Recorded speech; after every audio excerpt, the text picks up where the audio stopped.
오늘 우리에게 주시는 하나님의 말씀은 구약성경 요엘서 2장 12절로 13절의 말씀, 그리고 창세기 3장 19절의 말씀입니다. 성경 두 곳을 봅니다. 먼저 구약성경 요엘서 2장 12절로 13절의 말씀, 우리 다 함께 한 목소리로 같이 읽습니다. 살아계신 하나님의 말씀입니다. 여호와의 말씀에 너희는 이제라도 금식하고 울고 애통하고 마음을 다하여 내게로 돌아오라 하셨나니, 너희는 옷을 찢지 말고 마음을 찢고 너희 하나님 여호와께로 돌아올지어다. 그는 은혜로우시며 자비로우시며 노하기를 더디하시며 인애가 크시사 뜻을 돌이켜 재앙을 내리지 아니하시나니. 아멘. 창세기 3장 19절입니다. 우리 같이 한 목소리로 읽습니다. 내가 흙으로 돌아갈 때까지 얼굴에 땀을 흘려야 먹을 것을 먹으리니 내가 그것에서 취함을 입었음이라. 너는 흙이니 흙으로 돌아갈 것이니라 하시니라. 아멘.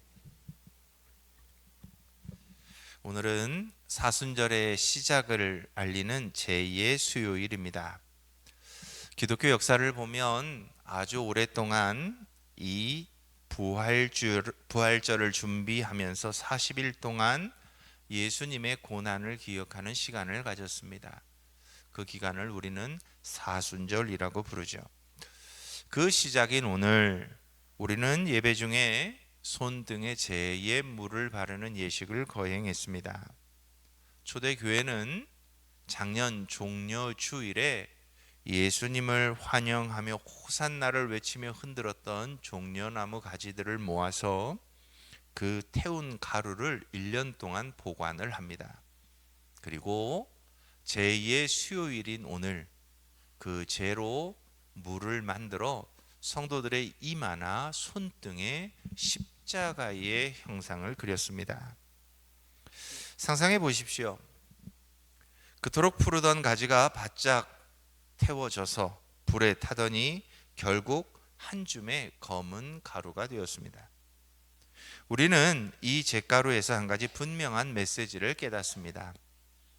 이 세상에 영원한 것은 없다는 사실 말입니다. 우리가 그토록 추구하는 성공, 건강, 물질, 그리고 사람들의 인정까지도 시간이 흐르면 이 재처럼 한순간에 사라지게 되어 있습니다. 성경은 이 냉정한 진실을 창세기 3장 19절을 통해 우리에게 이렇게 말하고 있습니다. 너는 흙이니 흙으로 돌아갈 것이니라. 이 말씀은 우리가 아무리 화려하게 나를 꾸며도 결국 우리의 존재의 밑바닥은 하나님께서 빚으신 연약한 흙먼지일 뿐임을 우리에게 말해줍니다. 여기에서 제2의 수요일이 시작되었습니다. 그래서 오늘은 우리가 가졌던 교만과 자랑, 또 우리의 겉을 덮었던 위선의 껍질들을 잠시 벗어놓고 하나님 앞에 가장 정직하고 겸손한 모습으로 우리가 섰으면 좋겠습니다. 우리의 손등에 새긴 것은 십자가 모양이었습니다. 왜 하필 이 잿물로 우리의 손등이나 이마에 십자가를 그렸을까요? 그 이유는 아주 단순합니다.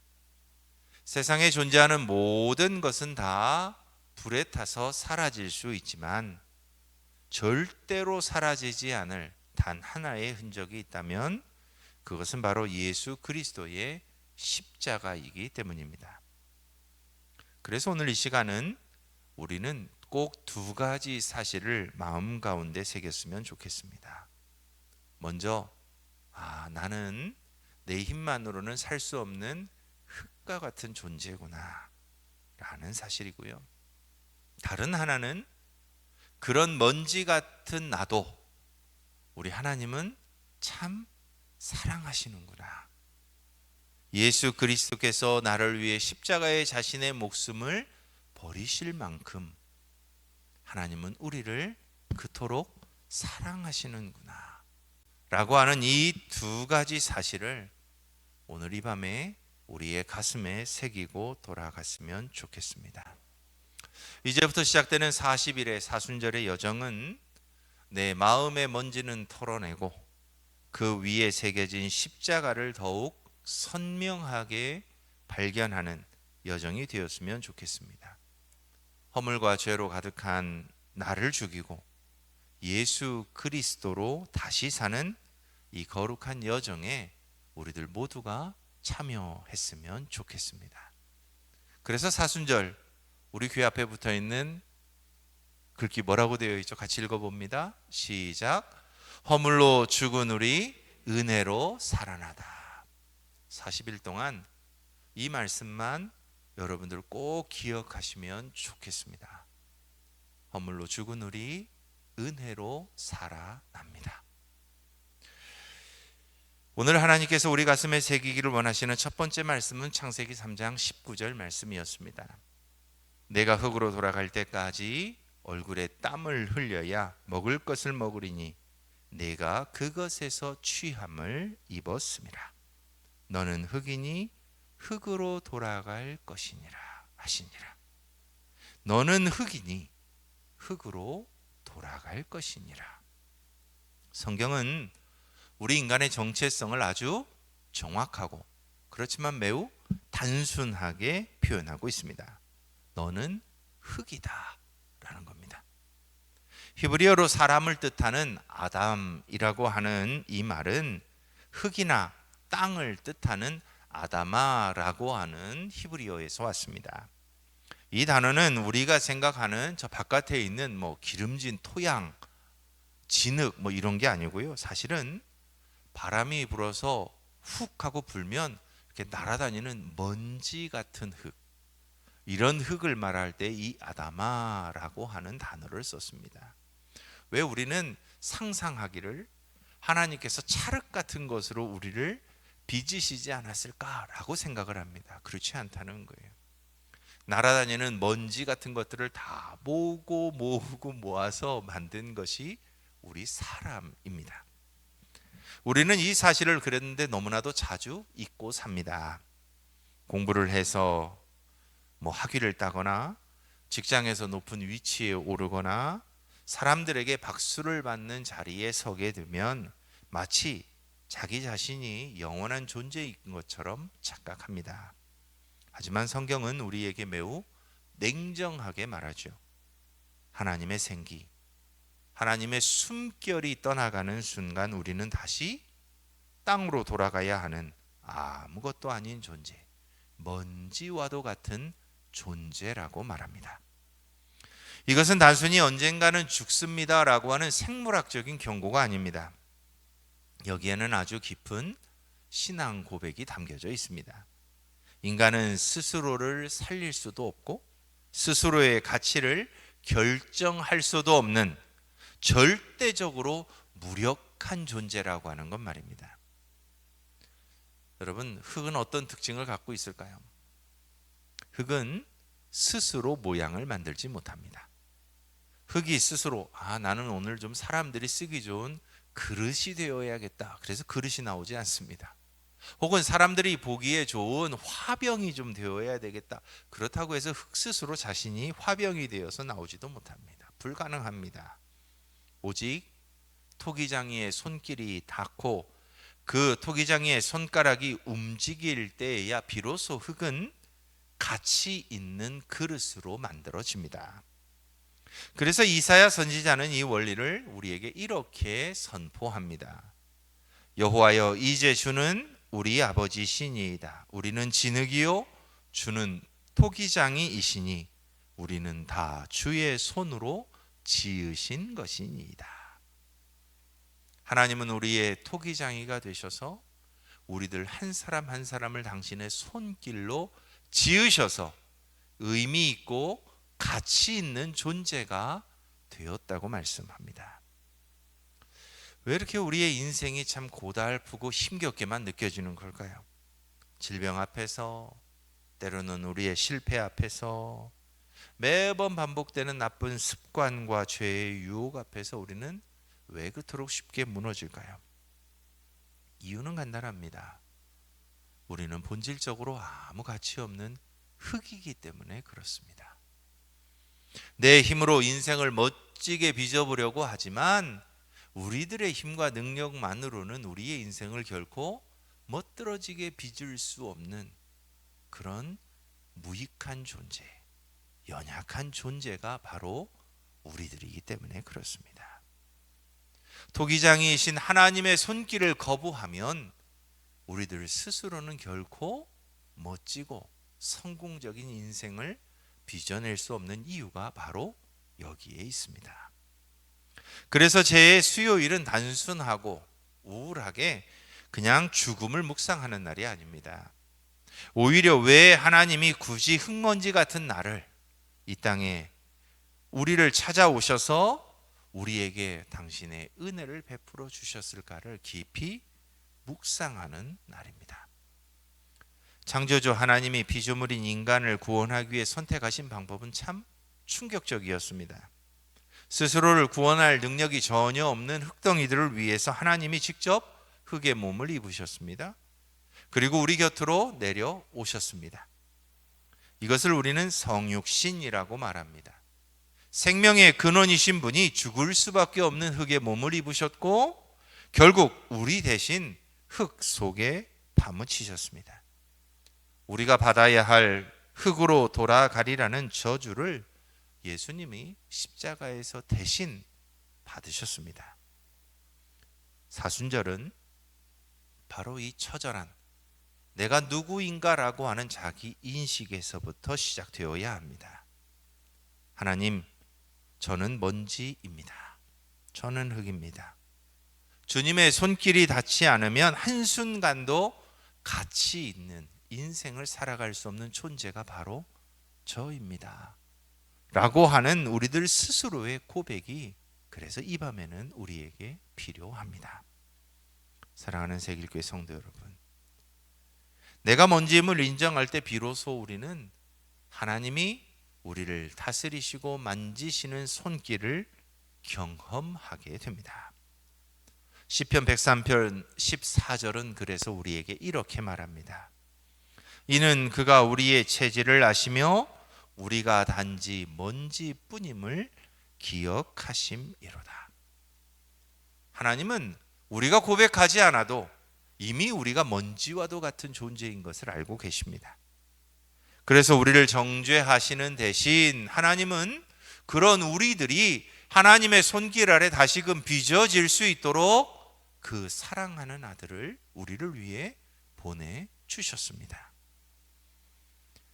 그래서 나의 비참함을 인정하는 그 자리가, 나의 연약함을 인정하는 그 자리가 바로 주님의 자비가 시작되는 자리입니다. 내 무능함을 고백하는 그 순간이 주님의 전능함의 손길이 우리의 인생에 들어와 우리에게 의미 있고 보람 있고 가치 있는 인생을 만들어가는 시작점입니다. 이번 사순절 기간 동안 나를 지탱해 주던 세상의 지지대들을 하나씩 철거해 보시기 바랍니다. 그러면 토기장이신 주님의 손길이 우리들을 다시 빚으실 것입니다. 우리를 다시 하나님의 거룩한 창조물로, 하나님의 가치 있는 창조물로 새롭게 빚어주실 것입니다. 그 주님의 손길에 온전히 나를 맡길 수 있는 우리들 모두가 되었으면 참 좋겠습니다. 그렇다면 이렇게 흙임을 깨닫는 우리는 이제 어떤 삶의 태도를 갖고 살아야 할까요?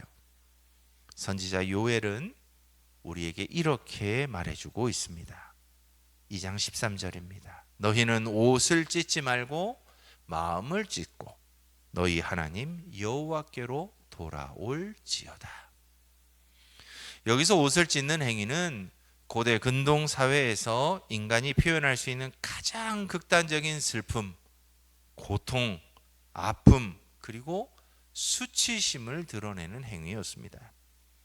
성경에서 옷은 곧 그 사람의 사회적 신분을 말합니다. 그 사람의 인격을 말합니다. 따라서 옷을 찢는다는 것은 하나님 앞에서 나의 명예와 나의 신분은 아무것도 아니고 나는 오로지 죽어 마땅한 존재입니다 라고 고백하는 철저한 자기 부정의 고백입니다. 그래서 구약의 여호수아가 아이성 전투에서 패했을 때 옷을 찢었습니다.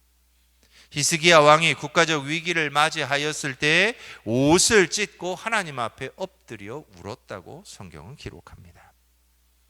문제는 시간이 흐르면서 이 거룩한 비통함이 형식만 남게 되었다는 사실이었습니다. 사람들은 슬프지 않아도 습관적으로 옷을 찢었습니다. 마음은 교만하면서 겉으로는 회개하는 척하는 종교적 연기에 능숙해졌습니다. 요엘 선지자는 바로 이 가식을 정면으로 비판하고 있습니다. 그래서 말합니다. 하나님은 너희의 찢겨진 옷 조각이 아니라 너희의 찢겨진 마음을 원한다. 너희의 중심을 원하신다 라는 것입니다. 그렇다면 이 마음을 찢는다 라는 것은 도대체 어떤 것일까요? 유대 문화에서 마음은 감정뿐만이 아니라 인간의 지, 정, 의가 모이는 인격적인 사령탑과 같았습니다.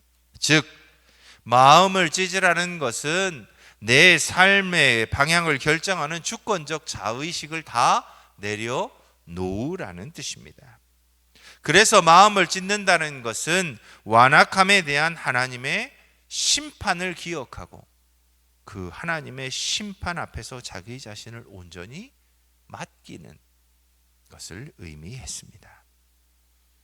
성경은 인간이 하나님을 거역하는 것을 마치 마음이 할례받지 못한 상태에 있는 것처럼 말했습니다. 또 이처럼 마음이 완악한 것을 돌 같은 굳은 마음이라고 표현하기도 합니다. 그래서 마음을 찢는 것은 쟁기로 굳은 땅을 갈아엎고 하나님의 말씀이라는 씨앗이 심겨질 수 있도록 옥토로 만드는 재창조의 과정을 말한다고 할 수 있습니다. 나의 의지, 나의 고집, 내가 주인 되어서 쌓아왔던 모든 것들을 기경하여 이제 하나님의 씨앗이, 말씀의 씨앗이 심겨질 수 있도록 나를 기경하는 것, 이것이 마음을 찢는 행위입니다. 그래야만 하나님의 은혜가 흘러들어와 우리의 삶을 새롭게 만들 수 있기 때문입니다. 그러므로 마음을 찢는 회개라고 하는 것은 우리의 삶에서 이런 세 가지 방향에서 생각하면 좋겠습니다. 첫 번째는 내 삶의 주권을 찢는 겁니다. 회개는 하나님 앞에 단순히 하나님 미안합니다, 하나님 죄송합니다 이런 말이 아닙니다. 또 단순히 내가 하나님 앞에 눈물을 흘려가며 하나님 제가 잘못했습니다, 용서해 주세요 하는 이런 감정의 정화도 아닙니다. 내 삶의 결정권을 하나님 앞으로 완전히 옮겨 놓는 삶의 방향 전환이 회개입니다. 지금까지 내 계획, 내 경험, 내 기분이 내 인생의 운전대를 잡았다면 이제부터는 하나님의 말씀이 먼저 자리를 잡도록 그 모든 것을 내어 드리는 것입니다. 예수님의 겟세마네의 기도처럼 하나님, 아버지 내 뜻대로 마시고 아버지의 뜻대로 하십시오. 그 고백이 내가 어떤 상황에서든 내 선택의 기준이 될 수 있다면 비로소 우리의 마음은 찢어진 것이라고 말할 수 있습니다. 다른 또 하나는 교묘히 숨겨둔 현대적 우상을 찢어야 합니다. 우리는 하나님을 믿는다고 말하면서도 실제로는 하나님보다 나를 더 안심시키는 것들에 기대어 살고 있습니다. 그렇죠? 내 삶을 둘러싸고 있는 수많은 안정적인 환경을 제공하는 것들을 우리는 하나님보다 사실은 더 의지하며 살아갑니다. 그러다 보니 우리는 내 삶을 둘러싼 여러 가지 환경이 바뀌면 우리의 감정도 바뀌고 우리의 생각도 바뀌고 우리의 신앙도 바뀌는 것을 경험해 봅니다. 이 모든 것들이 이 시대를 살아가는 우리들의 또 다른 우상이라고 말할 수 있습니다. 내 하루의 기분을 좌우하는 하나님 이외의 다른 것, 그 모든 것들을 찢어내어야만 합니다. 그래서 이번 사순절 기간 동안 우리를 사로잡고 있었던 수많은 우리의 삶을 안정적으로, 우리의 삶을 더 즐겁고 행복하게 만들어 준다고 생각해 왔던 하나님 위에 다른 것들을 한 번쯤 우리는 절제함으로, 오직 우리의 삶이 하나님에 의해서 주어지는 평안으로, 하나님의 다스림 안에서 주어지는 즐거움으로, 하나님이 함께 하심으로 누릴 수 있는 평강으로 채워질 수 있기를 바랍니다. 하나님 한 분이면 충분합니다 라고 하는 고백이 이번 사순절 기간 동안 우리의 고백이 되었으면 좋겠습니다. 마지막으로는 타인을 향한 우리의 완악함 또한 찢어내어야 할 회개의 모습입니다. 진정한 회개는 하나님과의 관계를 뛰어넘어서 마지막으로 결국 타인과의 관계로 이어지게 되어 있습니다. 내 유익만을 계산하며 타인에게 쳤던 차가운 담벼락이 있다면 그 담을 헐어내시기 바랍니다. 내가 옳다는 것을 증명하기 위해서 가족이나 동료를 말로 찔렀던 날카로운 혀도 한 번쯤은 내려놓을 수 있기를 바랍니다. 오늘 아침 우리의 가족들에게 냈던 무심한 짜증, 혹은 다른 사람들에게 행했던 무례한 태도들을 돌이키시기 바랍니다. 그리고 고난받는 이웃을 돌아보며 그들의 아픔과 그들의 절망과 그들의 슬픔이 내 가슴으로 들어오게 할 때 우리는 비로소 참된 사순절의 주님의 마음을 닮아가는 우리의 여정이 될 것입니다. 이 사순절 기간 동안 우리는 옷이 아닌 마음을 찢는 회개가 있어야 합니다. 기억하십시오. 여러분들의 삶의 주권을 온전히 하나님께 드리십시오. 우리의 삶에 가득해 있는 현대적 우상들을 제거하십시오. 그리고 타인을 향한 완악함 대신 주님이 보여주신 긍휼과 자비의 마음으로 이 사순절을 채워가시기 바랍니다. 이 마음을 찢는 작업은 사실 행복한 여정이 아닐 수 있습니다. 분명히 고통스럽고 괴롭고 힘들고 아픈 여정이 될 수 있습니다. 그러나 그 아픔은 우리를 죽이는 통증이 아니라 우리를 살리는 생명의 수술로 인한 통증일 것입니다. 찢겨진 내 마음의 틈 사이로 이제 하나님의 놀라운 사랑과 은혜가 스며들어와 우리를 새롭게 창조하시고 우리를 회복시키실 것이기 때문에 그렇습니다. 쉽지 않은 여정이라 할지라도 이 여정을 통해서 하나님의 놀라운 은혜를 경험할 수 있는 저와 여러분들이 다 될 수 있기를 주님의 이름으로 축원합니다. 그렇다면 우리가 이토록 처절하게 마음을 찢으며 하나님께로 돌아가야 하는 근거는 무엇일까요? 우리가 회개를 주저하는 이유 중에 하나는 하나님이 어디 한번 보자, 내가 얼마나 잘했는지 다 말해봐라 라고 채근하시며 우리의 허물을 다 들춰내실까 봐 두려워서일 때가 있습니다. 그러나 요엘 선지자는 우리에게 이렇게 말하고 있습니다. 13절입니다. 그는 은혜로우시며 자비로우시며 노하기를 더디하시며 인애가 크시사 뜻을 돌이켜 재앙을 내리지 아니하시나니. 하나님께서 시내산에서 모세 앞에 당신의 이름을 직접 선포하셨던 출애굽기 34장 6절을 요엘 선지자는 그대로 인용하고 있습니다.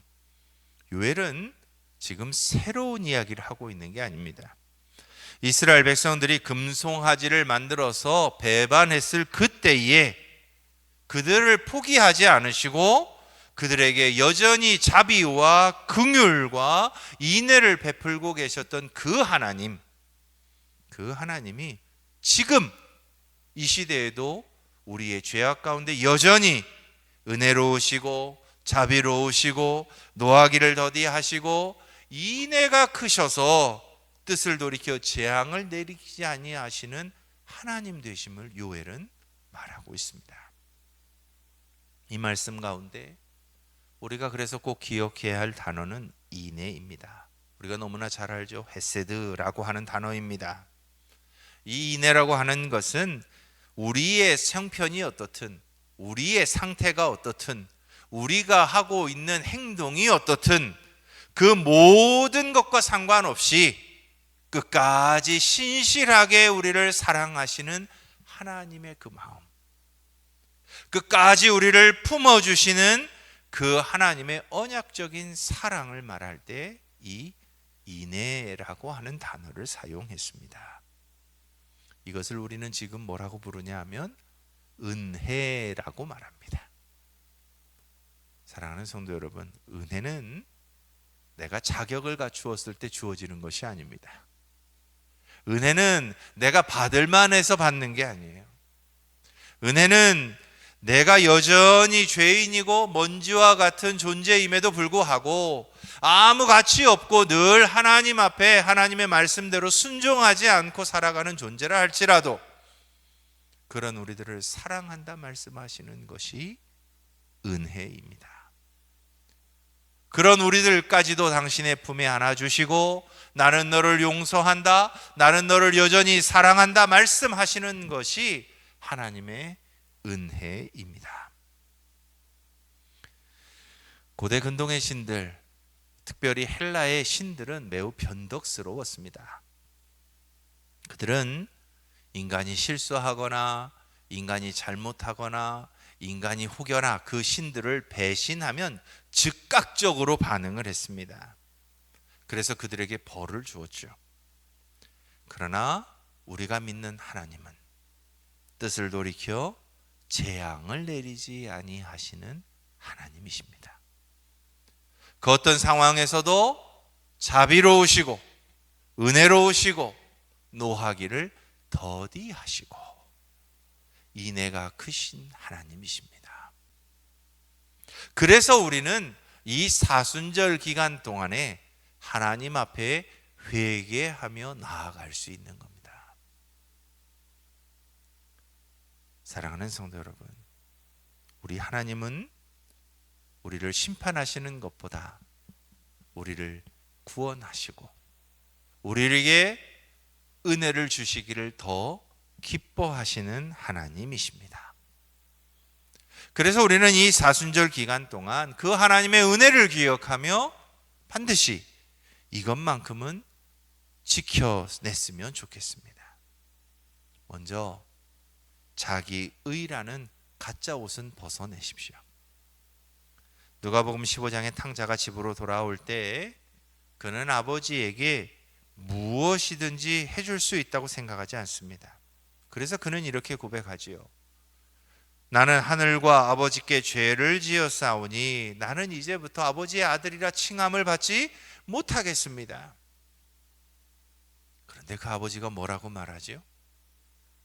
아니다 아들아, 그 아들을 씻기고 가락지를 끼우고 새 옷을 입혀서 그를 여전히 너는 내 사랑하는 아들이라 말씀하십니다. 이것이 자기 의를 벗는 겁니다.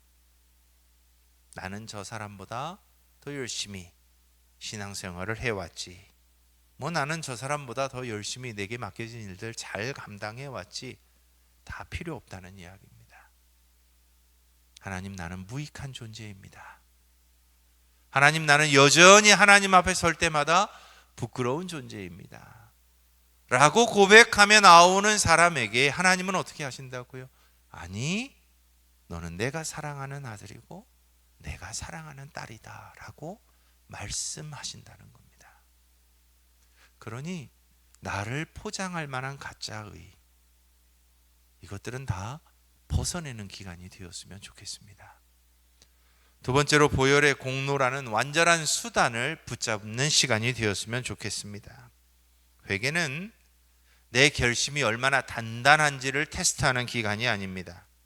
내 의지로 죄를 끊어보겠다고 하는 결단은 3일을 넘어가지 못합니다.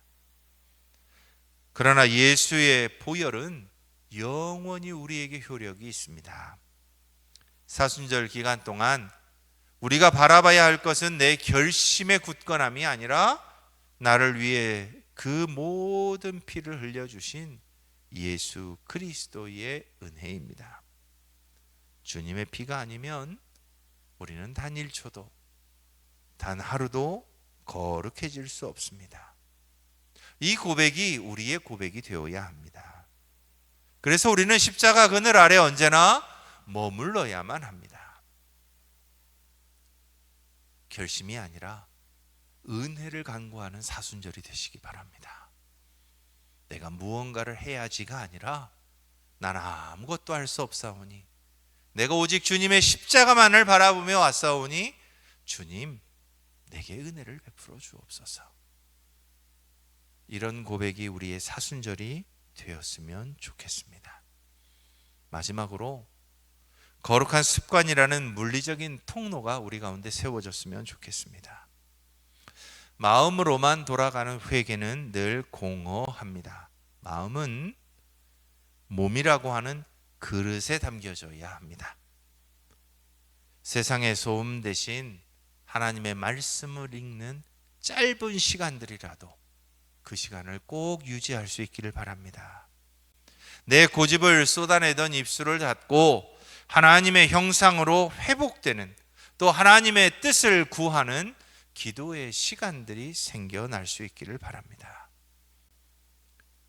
우리가 흙으로 돌아가기 이전에 가치 있는, 의미 있는 하나님의 새로운 창조물이 되기 위해서는 이런 작은 우리의 습관들이 쌓이고 모여서 결국 우리가 하나님의 뜻에 순종하게 됨으로 이루어질 것입니다. 사랑하는 성도 여러분, 이번 사순절 우리에겐 우리를 너무나도 사랑하셔서 그 독생자까지 아끼지 않고 내어주신 하나님의 압도적인 사랑을 경험하는 은혜의 시간들이 되기를 바랍니다. 죄와 같은 우리를 보석보다 귀하게 여겨주시고 십자가의 보혈로 다시금 우리를 빚기 원하시는 그 하나님께로 우리가 마음을 찢고 돌아갔으면 좋겠습니다. 하나님은 단 한순간도 우리를 포기하신 적이 없습니다.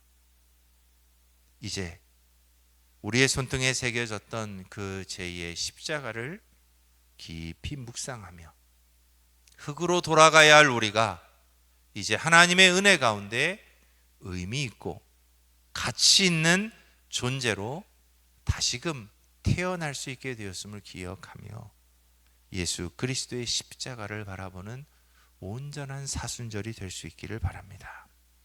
나의 연약함을 늘 주님 앞에 고백하며 형식적인 경건이 아닌 마음을 찢는 진실한 회개로 주께 나아가 하나님의 손길 아래서 온전한 창조를 경험할 수 있는 이번 사순절이 다 될 수 있기를 주님의 이름으로 축원합니다.